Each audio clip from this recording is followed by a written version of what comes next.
చూద్దాం. పార్టీ మూల సిద్ధాంత స్ఫూర్తితో ప్రజా అవసరాలకు అనుగుణంగా విధానపర మార్పులు తీసుకురావాలన్నారు టీడీపీ జాతీయ ప్రధాన కార్యదర్శి నారా లోకేష్.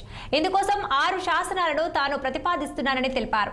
కడప మహానడు వేదికపై తొలి రోజు రాష్ట్రం నలుమూలల నుంచి తరలివచ్చిన ప్రతినిధులను ఉద్దేశించి మంత్రి లోకేష్ మాట్లాడారు. విశ్వవిఖ్యాత నట సార్వభౌమ స్వర్గీయ నందమూరి తారక రామారావు పార్టీ పెట్టిన ముహూర్త బలం గొప్పదని లోకేష్ ఈ సందర్భంగా గుర్తు చేశారు. ఇక తెలుగుదేశం పార్టీ అంటే తెలుగు జాతి ఆత్మ గౌరవం అన్నారు.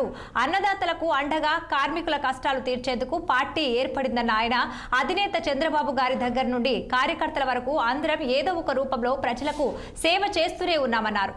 ఇక అధికారం ఉన్నా లేకపోయినా తెలుగు వారి కష్టం వస్తే మొదట స్పందించే పార్టీ తెలుగుదేశం అని చెప్పుకొచ్చారు నారా లోకేష్.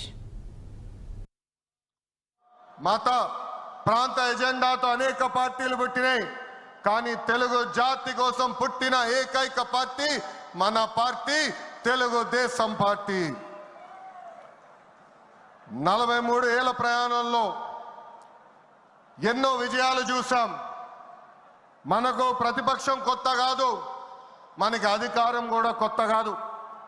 అధికారంలో ఉన్నా ప్రతిపక్షంలో ఉన్నా తెలుగు వాళ్ళు ఎక్కడైనా ఇబ్బందుల్లో ఉంటే మొదటిగా స్పందించిన పార్టీ ఒక తెలుగుదేశం పార్టీ.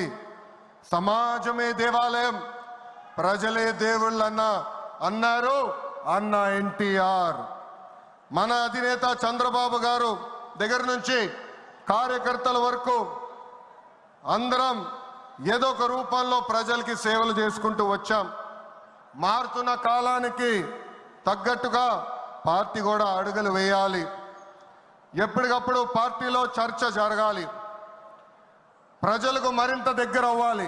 పార్టీ మరొక 40 ఏళ్ల పాటు నడిపించడానికి అవసరమైన కీలక నిర్ణయాలు మనం ఈ మహానాడు వేదికగా చర్చించాలి. తెలుగువారి ఆత్మగౌరవం పార్టీ మూల సిద్ధాంతం. దీంతో పాటు మారుతున్న ప్రజల అవసరాలు తగ్గట్టుగా పార్టీలో కీలకమైన విధానం తీసుకుని రావాల్సిన అవసరం చాలా ఉంది.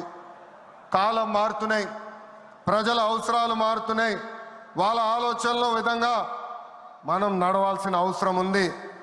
అన్న ఎన్టీఆర్ హయాంలో ఆత్మ గౌరవం అనే నినాదంతో నియంతృత్వాన్ని మనందరం తరిమి కొట్టాం.